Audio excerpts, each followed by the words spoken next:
Assalamualaikum warahmatullahi wabarakatuh.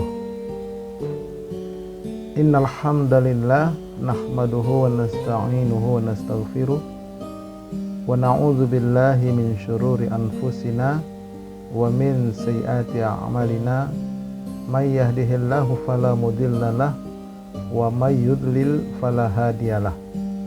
Asyhadu an la ilaha illallah wahdahu la syarikalah wa asyhadu anna Muhammadan abduhu wa rasuluhu la nabiyya ba'da. Amma ba'd. Pertama dan paling utama, tiada kata yang pantas untuk senantiasa kita ungkapkan kecuali puji dan syukur kehadiran Allah Subhanahu wa taala dengan melafazkan kalimat hamdalah. Alhamdulillahirabbil alamin. Salawat dan salam semoga Allah sampaikan keharibaan uswatun hasanah kita Nabi kita Muhammad sallallahu alaihi wasallam. Kami dari Majelis Studi Dakwah Terapan menyelenggarakan sebuah program pesantren virtual pondok salat yang mengevaluasi salat dari semua sisi. Maksudnya, salat yang selama ini kita tegakkan apakah sudah sesuai dengan tuntunan dari Rasulullah SAW atau belum? Nah, jadi kita akan mengevaluasi baik itu salat secara zahir juga salat secara batin. Nah, ini adalah tingkat dasar. Jadi ada 3 tingkatan, tingkat dasar, tingkat lanjutan, dan tingkat pemantapan. Setiap Sabtu malam Ahad jam 8 malam. Ya, 12 kali pertemuan. Baik, sahabat-sahabat santri pesantren virtual pondok salat yang dirahmati oleh Allah Subhanahu wa taala. Yuk mari kita luruskan dulu niat kita, jangan sampai bengkok, jangan sampai salah. Jadi niat itu bagi santri nawaitu atlubal ilma ibtigha mardatillah. Aku niat menuntut ilmu mencari keridhaan Allah. Nah, ini untuk santri. Jadi niatnya seperti ini supaya apa? Supaya bernilai ibadah. Sayang sudah capek-capek kita belajar, ternyata di sisi Allah tidak ada nilainya, tidak berpahala. Kenapa? Niatnya salah. Nah, yuk kita niatkan sengaja aku menuntut ilmu mencari ridho Allah. Nah, ada pun untuk para ustadz, para kiai, para pengasuh pesantren, nawaitu uballighul ilma ibtigha mardatillah.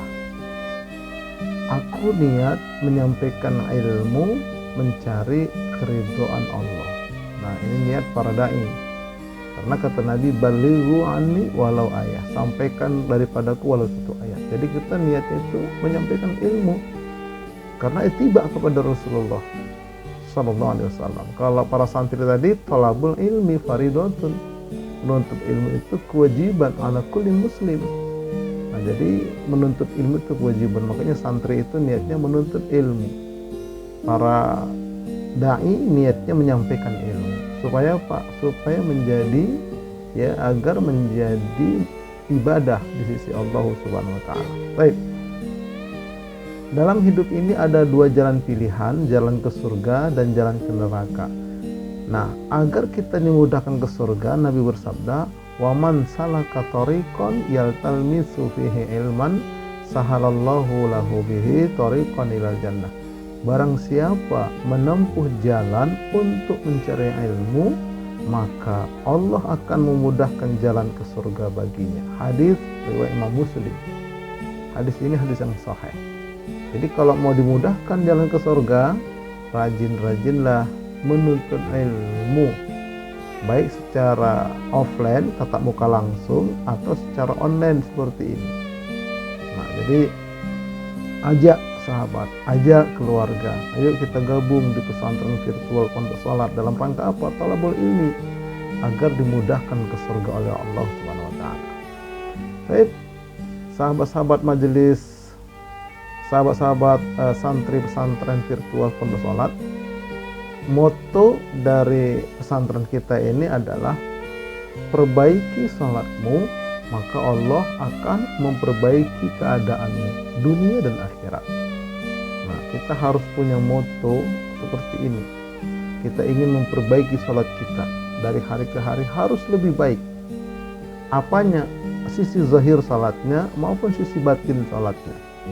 Kenapa? Karena Allah akan memperbaiki keadaan kita dunia akhirat. Harus ada semangat seperti ini. Makanya kita bergabung di pesantren virtual Pondok Sholat ini.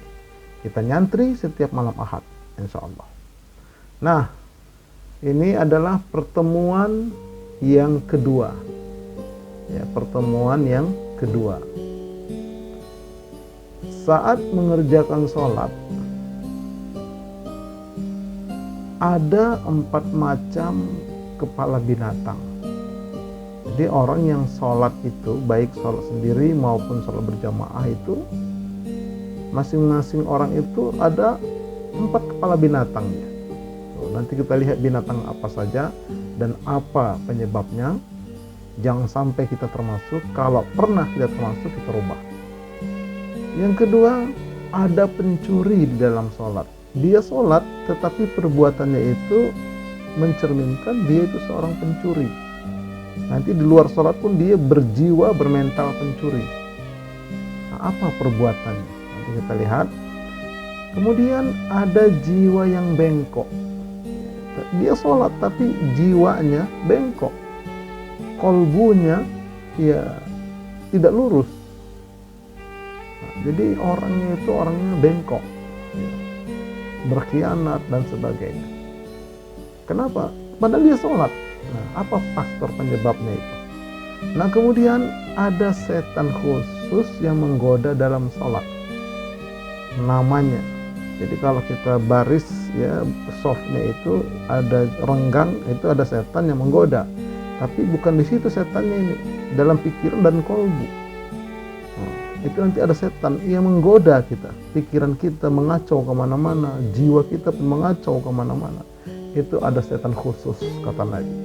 Nah, 4 macam inilah yang akan kita ulas pada pertemuan kedua kali ini. Mari kita lihat. Ini ilustrasinya ya, sholat berjamaah. Ya, ada yang pertama itu kepalanya kepala keledai, padahal dia lagi sholat. Ada yang kepalanya kepala unta. Ada juga kepalanya itu kepala burung dara atau ayam dan sejenisnya. Nah, ada juga kepalanya itu kepala anjing. Nah, itu makmumnya kelihatan. Bagaimana imamnya? Imamnya kadang-kadang 4 macam itu dia berganti-ganti. Oh, inilah 4 macam kepala ya binatang, padahal dia sholat, rajin ke masjid. Bagaimana yang tidak sholat, Ustaz? Yang tidak sholat itu kata Allah, ulaika kal an'am, mereka taubahnya seperti binatang ternak, balhum adol, bahkan lebih sesat kata Allah. Nah, ini yang sholat aja seperti ini, apalagi tidak sholat. Nah, lalu bagaimana kita perbaiki? Nah, apa saja yang disebutkan ya dalam hadis tentang 4 macam kepala binatang ini? Mari kita lihat. Juga ada pencuri dalam sholat. Di samping itu ada setan namanya khonzab. Setan bernama khonzab ialah setan yang mengganggu kita sewaktu kita sholat. Si khonzab inilah yang selalu membuat kita lupa bilangan rakaat. Namanya setan khonzab. Nanti ada doa yang diajarkan Nabi agar kita terhindar dari ini. Nah, juga ada orang sholat berjamaah satu masjid tapi selalu bertengkar di masjid itu. Antara 1 pengurus, 2 pengurus, 3 pengurus, selalu tidak akur. Main sikut-sikutan, bahkan ada yang main kudeta. Padahal sholat berjamaah selalu. Nah, itu apa penyebabnya? Baik, mari kita lihat. Ada 4 kepala binatang orang yang sedang sholat. Mari kita lihat dari sini dulu ya. Yang pertama, kepala keledai. Kenapa dia menjadi kepala keledai? Karena dia selalu mendahului imam dalam gerakan sholat. Nah, mendahului atau menyamai imam. Kita lihat hadisnya. An Muhammadin ibn Ziyad sami'tu Abu Hurairah anin Nabi sallallahu alaihi wasallam qala ama yakhsha ahadukum aw la yakhsha ahadukum idza rafa'a ra'sahu qabla al-imam ay yaj'alallahu ra'sahu ra'sa himar aw yaj'alallahu suratahu surata himar. Dari Muhammad bin Ziyad, aku mendengar Abu Hurairah berkata dari Nabi sallallahu alaihi wasallam bersabda, tidakkah salah seorang kalian takut, atau apakah salah seorang dari kalian tidak takut jika ia mengangkat kepalanya sebelum imam mengangkat, Allah akan menjadikan kepalanya seperti kepala keledai, atau Allah akan menjadikan rupanya seperti rupa bentuk keledai. Nah, jadi dalam salat berjamaah ini kadang-kadang imam mau ruku, baru mau ruku ada jamaah yang sudah gerak duluan, nggak sabar dia nungguin imam. Nah, ini kepala keledai jamaahnya. Ada juga nanti dia ketika i'tidal, ya imam belum sampai i'tidal dia sudah duluan. Apalagi imam baru mau sujud dia sudah gelisah. Bareng saya tidak boleh bersama, apalagi mendahului. Nah, ini penyebab yang pertama dalam gerakan sholat, tidak sabar dia, ingin menyamai imam atau bahkan mendahului imam. Maka orang seperti itu walaupun rajin sholat, kepalanya kepala keledai.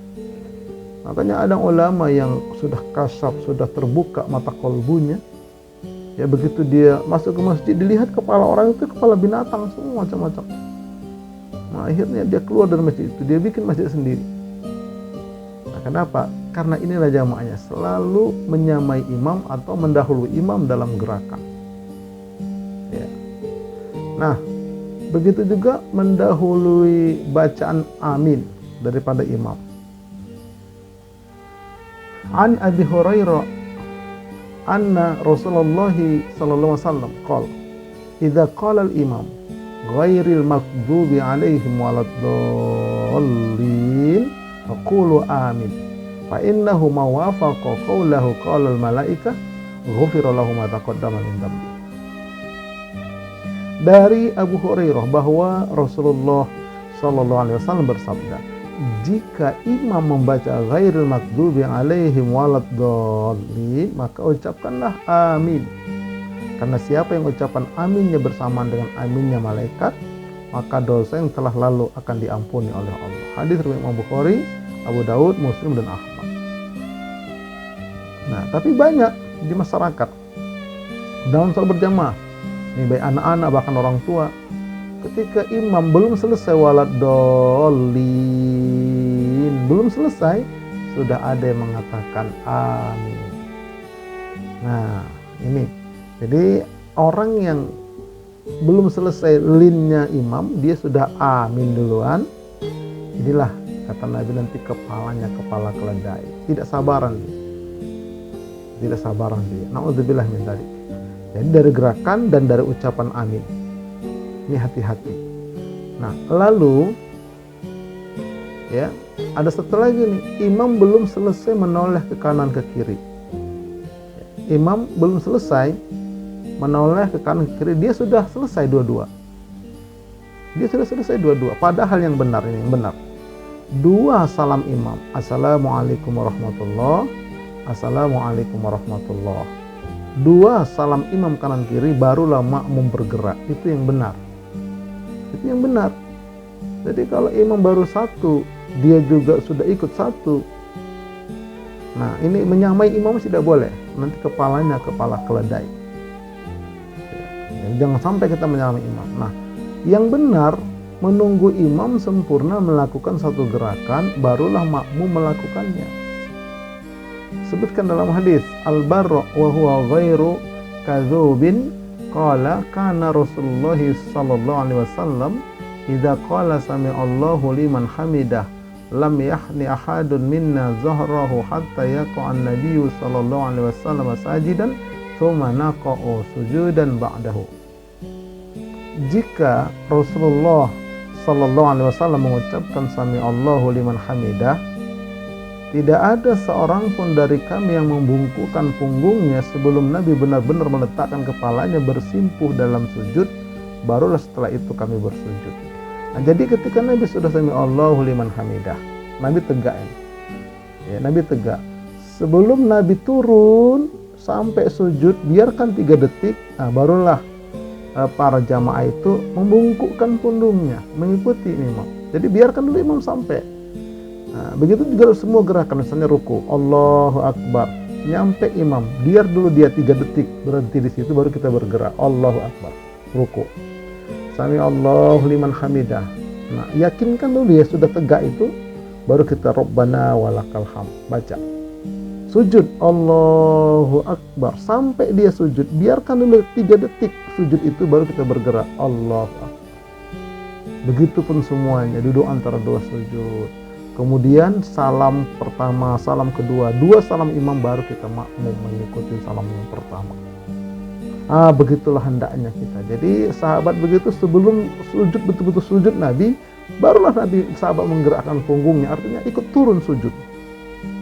Dikerjakan dulu ya masing-masing gerakan itu 3 detik, barulah makmum mengikutinya. Itu yang benar.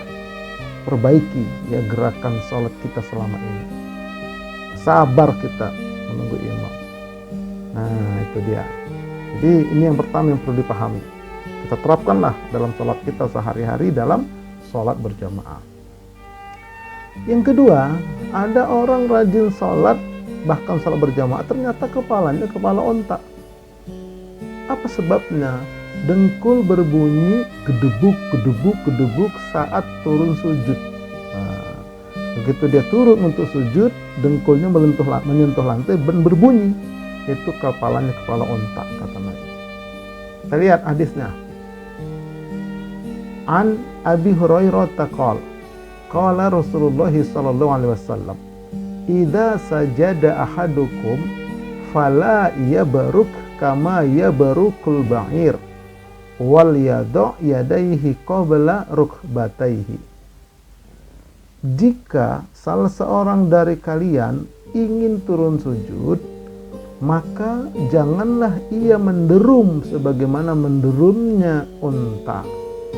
Maka hendaklah dia meletakkan kedua tangannya, lalu diiringi dengan kedua lututnya. Nah, jadi di sini yang pertama, kalau kita mau turun sujud, jangan sampai bersuara dengkul kita itu. Kalau bersuara terus, kepalanya kepala unta. Itu makanya ini kalau kita mungkin pernah ya sholat di Masjid At-Ta'awun di puncak sana, itu kan lantainya lantai papan.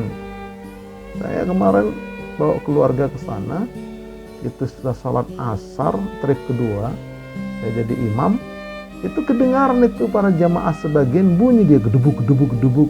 Nah, itu kalau tidak diperbaiki sampai meninggal, maka kepalanya kepala onta. Lalu bagaimana untuk menghilangkan derum itu, bunyi-bunyi itu? Kata Nabi, letakkan kedua tangan dulu. Kamu turun, letakkan kedua tangan. Baru dengkul pelan-pelan. Baru maju sedikit tangan kita boleh. Kening kita letakkan sujud. Jadi kedua tangan dulu, baru diikuti dengan dengkul. Jangan sampai bunyi dengkulnya, karena sedang menghadap Allah. Baru kemudian maju sedikit tangan kita, ikutin dengan kening kita. Itulah opsi pertama. Jadi tangan, dengkul, kening. Nah, lalu Ustadz boleh nggak dengkul dulu? Boleh, ada hadisnya. Asal jangan berbunyi. Boleh lutut terlebih dahulu saat turun sujud, asalkan jangan menimbulkan bunyi. An Wa'il ibni Hujr qala ra'aitu Rasulullah sallallahu alaihi wasallam idza sajada yada'u rukbatayhi qabla yadayhi wa idza nahadha rafa'a yadayhi qabla rukbatayhi. Aku melihat Rasulullah sallallahu alaihi wasallam jika beliau ingin turun untuk sujud, beliau meletakkan kedua lututnya lalu diikuti dengan kedua tangannya. Jadi boleh, asal jangan bunyi. Ini kadang-kadang di masyarakat ada yang berkelahi antara orang meletakkan tangan dulu atau meletakkan lutut dulu. Nah, orang yang meletakkan lutut itu kadang-kadang diledek sama kawannya. Kamu lutut duluan ya? Iya, onta loh. Begitu. Ya dia nggak senang dibilang onta, daripada ente tangan duluan kodok loh.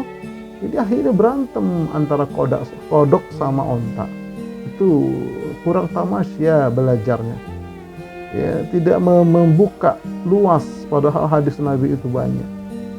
Diriwayatkan dalam Imam Tirmidzi ini boleh meletakkan dengkul dulu, baru tangan, baru kening, boleh, asal jangan berbunyi, itu intinya. Masa jangan berbunyi? Kalau onta itu mau duduk itu diletakkan itu kakinya gedebuk gitu, itu nggak boleh. Nah, yang pelan dia, dengkul dulu boleh pelan, dengkul, tangan, baru kening. Nah, kemudian di sini ada rumus gitu. Apabila dan jika beliau ingin bangkit rakaat kedua atau bangkit rakaat keempat, ya, atau berangkat ketiga, beliau mengangkat kedua tangannya dulu, lalu diikuti dengan kedua dengkulnya. Nah, ini jadi ada dua pilihan, ya. Pilihan pertama itu kalau dia meletakkan tangan dulu baru dengkul. Nah, begitu nanti mau berdiri, tangan di lantai, dengkul diangkat. Nih, catatan ini saat akan turun sujud, naik dari sujud dan naik dari sujud. Jika tangan lebih dahulu turun, maka saat akan berdiri tangan menopang di lantai. Nih, menopang di lantai, dengkul diangkat, baru berdiri. Ini kalau tadi dia itu turunnya dari itu tangan duluan. Coba diingat, kita tadi turunnya tangan dulu atau dengkul dulu. Kalau tangan dulu turun, begitu nanti mau naik rakaat kedua, tangan di lantai menopang, dengkul naik, baru berdiri. Tuh, ya. Nah, yang kedua, jika tadi dia lutut dulu turun, maka saat akan berdiri, tangan menopang di lutut di lantai, tangan di atas lutut menopang berdiri. Nih, jadi begitu mau berdiri, ya dengkul tetap di lantai, tangan kita di atas lutut. Nah, kita bertopang di lutut itu baru berdiri. Ini rumus dia.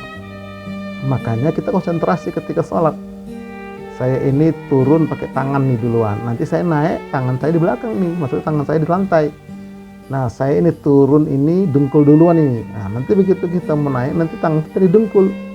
Duduk istirahat dulu, tangan di dengkul, baru kita berdiri. Ini rumus yang dicontohkan oleh Rasulullah SAW. Jadi inti yang pertama di sini adalah jangan sampai berbunyi ketika lutut kita menyentuh lantai saat kita mau turun sujud. Itu intinya. Usahakan tidak ada bunyi. Nah, kemudian ketiga, kepala burung, kepala ayam. Kenapa? Ruku, sujud dan gerakan lainnya tidak ada tumak ninah, cepat sekali. Allahu Akbar, Allahu Akbar, Allahu Akbar. Kemarin ada itu, ya sering tiap Ramadan itu ada satu negara, satu negeri, nggak tahu di mana itu, sholat taraweh 23 rakaat hanya 7 menit, cepat luar biasa. Dan tahun kemarin itu 6 menit, dia pecahkan rekor sendiri. Allahu Akbar, Allahu Akbar, Allahu Akbar, Allahu Akbar. Nah, itu kepalanya kepala burung atau kepala ayam. Nih kita lihat hadisnya. An Abi Hurairah taqal amaroni Rasulullah sallallahu alaihi wasallam bi salasin wa nahani an salasin amaroni bi raq'atay duha kulla yaumin wal witri qabla an-naum wa siyami salasati ayyam min kulli syahr wa nahani an naqaratin ka naqaratid dik wa iqa'in ka iqa'il qalbi wal tifati kal tifati ta'lali. Dari Abu Hurairah dia berkata, Rasulullah sallallahu alaihi wasallam menceritakan kepadaku dengan 3 perkara dan melarang aku dari 3 perkara. Beliau memerintahkan aku dengan 2 rakaat salat duha pada setiap hari, salat witir sebelum tidur, dan puasa 3 hari pada tiap bulan. Dan beliau melarangku, kata Abu Hurairah, pertama mematuk dalam sholat seperti ayam mematuk, tidak ada tumak ninah. Nah, ini inti yang kita akan garis bawahi. Jadi cepat sekali antara satu gerakan dengan gerakan yang lain. Allahu Akbar, sami Allah liman hamidah, Allahu Akbar.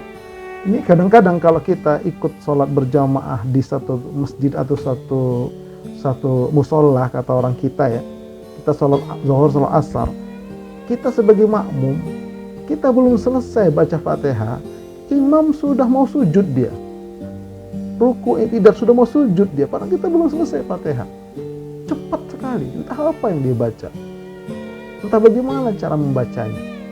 Nah, jadi imam yang seperti ini kepalanya kepala binatang, kepala burung, kepala ayam tuh.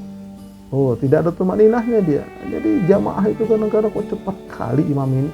Lalu bagaimana Ustaz kalau begitu? Niatkan mufarroqoh, keluar dari jamaah. Tapi tidak boleh sholat sendiri, tetap kita ikutin walaupun agak bertinggal jauh nggak apa-apa. Tapi niatnya mufarroqoh. Apakah kita dapat pahala jamaah Ustaz? Dapat, karena kita ingin jamaah. Dia yang tidak benar, kita tamu di situ. Nah ini, jadi ini yang pertama itu tidak tumakninah. Nah kemudian yang kedua ini, ya, yang kedua terkait dengan kepala burung atau kepala ayam ini sholat sendiri kita, atau sholat sendiri atau berjamaah tapi individu. Ketika kita mau ruku, Allahu Akbar, belum sampai dia ruku dia sudah baca Subhana Rabbil Azim. Nah itu kepala burung. Sami Allahu liman hamidah, belum tegak dia sudah baca. Begitupun mau sujud, Allahu Akbar, belum nyampe sujud dia sudah baca Subhana Rabbil. Itu tidak boleh. Tidak boleh. Itu seperti kepala burung, karena nggak tumakninah. Jadi yang benar tumakninah dulu 3 detik. Kita ruku nih, Allahu Akbar, berhenti dulu 3 detik, baru baca Subhana Rabbil Azim.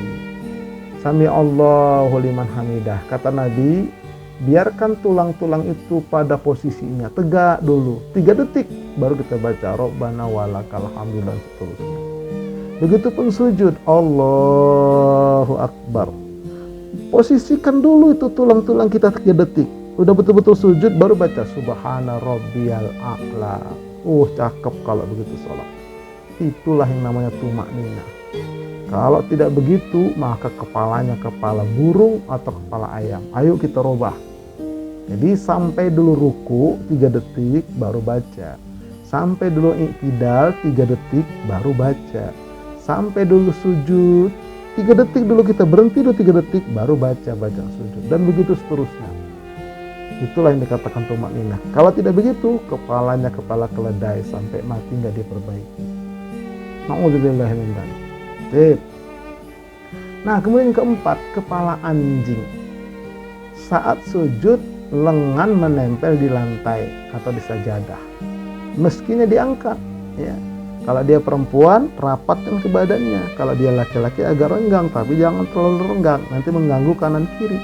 Diangkat lengan itu, jangan sampai menempel di lantai. Tuh, ketika lengan menempel di lantai, itulah dia seperti anjing. Jadi lengannya naik, sikutnya naik dia.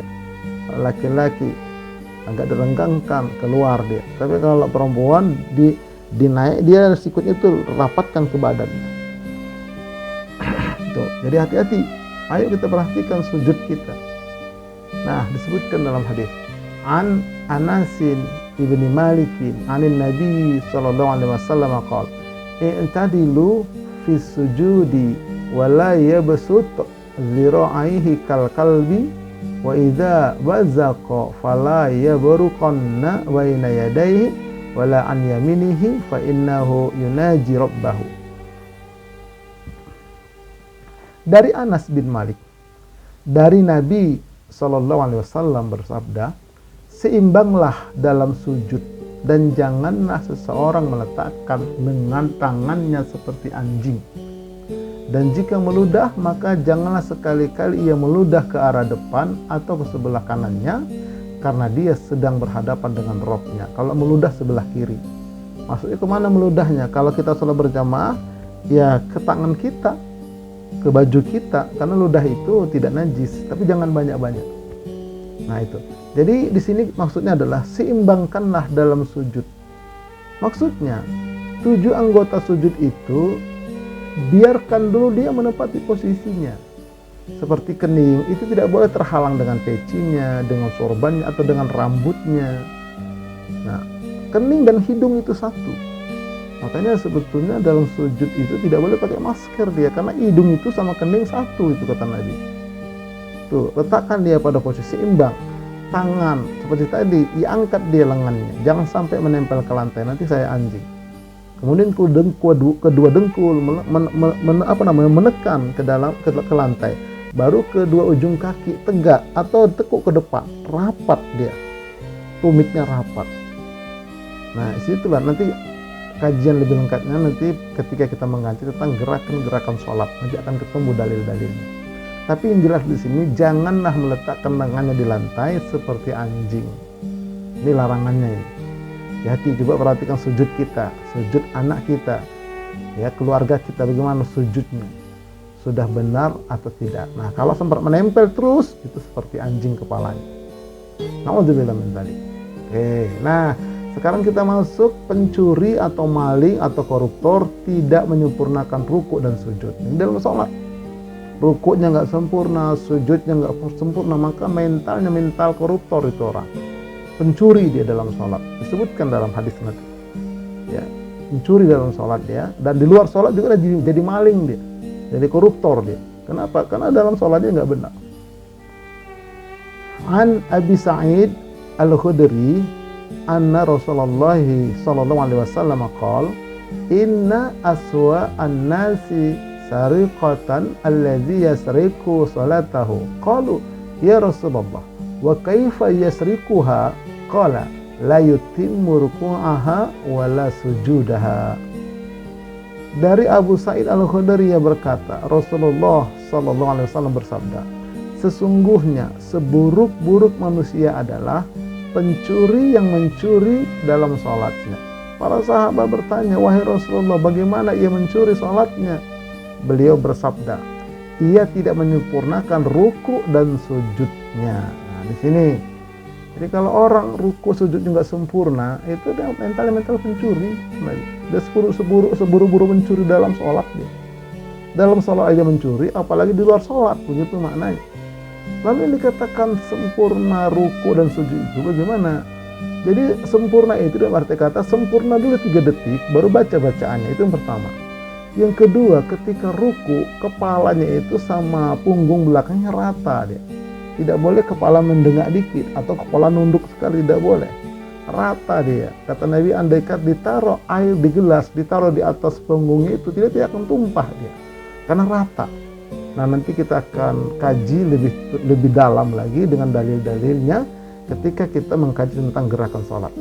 Nah, sujud pun begitu. Jadi betul-betul 7 anggota sujud itu menempati posisinya, tidak ada penghalangnya. Dia menempati posisinya sempurna 3 detik baru dia baca. Kalau nggak sempurna dia sudah berpindah gerakan, itulah maling tadi itu, pencuri tadi itu. Ayo sama-sama kita perbaiki sholat kita. Nah, makanya ya lewat pesantren inilah, pesantren virtual pondok sholat inilah kita, ayo keluarga kita, yuk sama-sama gitu. Setiap malam Ahad ya, daripada kita jalan yang nggak jelas, ngaji kita sebentar aja, 1,5 jam, sama tanya jawabnya, kurang lebih insya Allah. Nah, barisan tidak lurus berefek umat saling bertikai. Nah, ini antara pengurus, antar jamaah dalam masjid, padahal mereka selalu berjamaah, tapi gontok-gontokan, kadang-kadang ada yang sampai main kudeta, berebut dan sebagainya. Nah, ini yang harus kita waspadai ini, ya. Padahal di masjid sama-sama sholat di masjid, tapi begitulah mentalnya. Ada penyebabnya apa? Tidak lurus barisan. An-Nu'man ibni Bashir yaqul qala an-nabiy sallallahu alaihi wasallam la tusawwunna sufufakum aw la yukhalifannallahu baina wujuhikum. An-Nu'man bin Bashir berkata, Nabi sallallahu alaihi wasallam bersabda, luruskanlah saf kalian atau Allah akan memalingkan wajah-wajah kalian bertikai kalau nggak lurus. Jadi dikatakan lurus itu adalah tumit belakang itu berada pada garis. Semua tumit, bukan ujung jempolnya, bukan, tapi tumit belakang itu yang lurus dan rapat ketemu. Ya, tumit dengan tumit sahabat kita, berdiri sejajar dengan pundak kita. Jangan terlalu lebar, jangan terlalu sempit. Nah, itu nanti juga akan kita lihat nanti ketika kita mengkaji tentang gerakan-gerakan sholat. Akan kelihatan nanti dalil-dalilnya dan contoh-contohnya. Jadi yang jelas kalau tidak lurus barisan itu, maka jamaah itu bertikai terus, nggak akan akur dia. Bahkan dalam kehidupan kita sehari-hari itu antar ormas, antar partai, ya antar organisasi dan sebagainya itu nggak akur dia. Kenapa? Karena memang sholatnya nggak lurus, itu jadi masalah. Jadi kita perbaiki sholat kita. Nah, kemudian yang berikutnya lagi adalah di dalam sholat setan ada namanya setan bernama khonzab. Ini khusus dia. Ialah setan yang mengganggu kita sewaktu kita sholat. Si khonzab inilah yang selalu membuat kita lupa bilangan rakaat, atau dia memasukkan pikiran-pikiran lain yang kita lupa di luar sholat.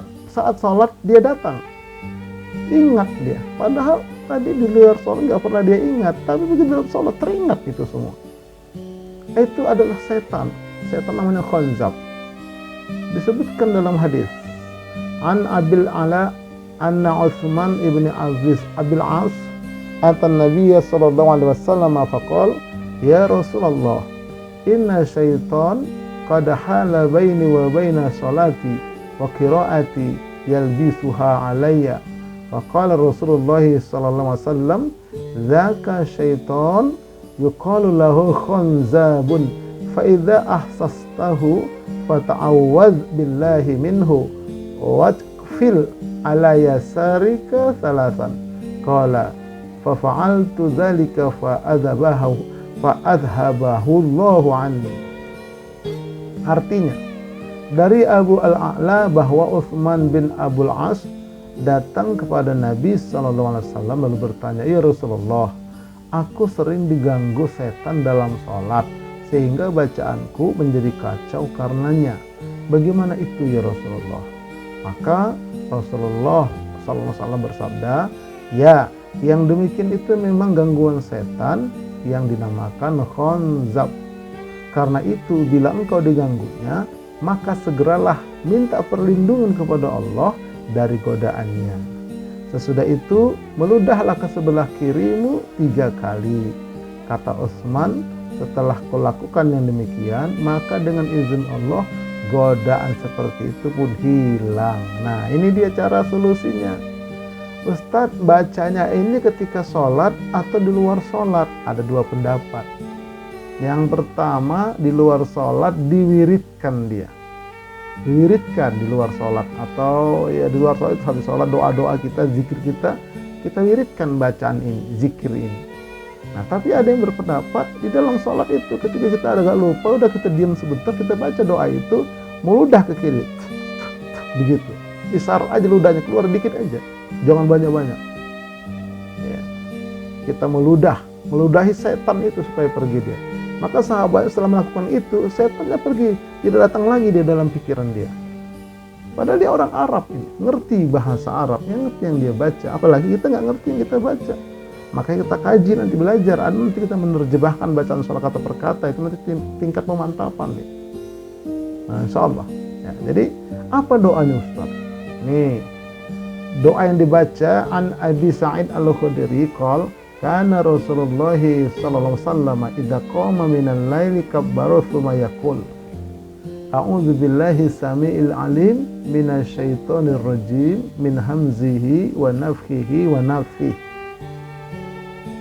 Dari Abu Sa'id Al-Khudri berkata, apabila Rasulullah SAW bangun malam untuk sholat malam, beliau bertakbir kemudian mengucapkan, aku berlindung dengan Allah yang maha mendengar lagi maha mengetahui dari godaan setan yang terkutuk, dari kegilaan setan, dari hembusan setan, dan dari bisikan setan. Jadi Nabi itu setelah iftitah baca ta'awuz, baca bismillah, baca fatihah. Nah, ta'awuznya ini ada 2 macam ta'awuz. Ada yang biasa, a'udzubillahi minasyaitonirrajim. Nah, itu ta'awuz yang biasa. Nah, ini ta'awuz khusus untuk mengusir godaan-godaan khonzab tadi. Jadi kalau kita dalam sholat, kita baca perlindungan ini, kita meludah ke sebelah kiri kita. A'udzubillahi samiil alim minasyaitonirrajim min hamzihi wa nafthihi wa nafthihi. Tuh, dah gitu. Lanjutkan sholat. Tapi jangan kencang-kencang bacanya, sir aja. Nah inilah doanya. Maka di luar sholat juga diwiridkan, bagus ini. Diwiridkan, dijadikan sebuah amalan untuk membentengi kolbu kita, jiwa kita, pikiran kita dari godaan setan khanzab tadi, terutama ketika sholat. Nanti Allah ditolong oleh Allah, dihilangkan itu semua. Maka nanti menjadi khusyuk dan wusul sholat kita. Jadi khusyuk, ada wusul. Khusyuk itu konsentrasi, wusul itu nyampe kepada Allah. Nah itu nanti pada pemantapan kita akan ulas secara mendalam insya Allah. Baik, para sahabat-sahabat santri pesantren virtual Pondok Sholat, ya sudah selesai pertemuan kedua ini. Insya Allah kita bersambung pada pertemuan ketiga insya Allah. Nah sebelum kita tanya jawab, saya tutup lebih dahulu. Wabillahi taufiq wal hidayah. Subhanakallahumma wa bihamdika asyhadu an la ilaha illa anta astaghfiruka wa atubu ilaik. Assalamualaikum warahmatullahi wabarakatuh.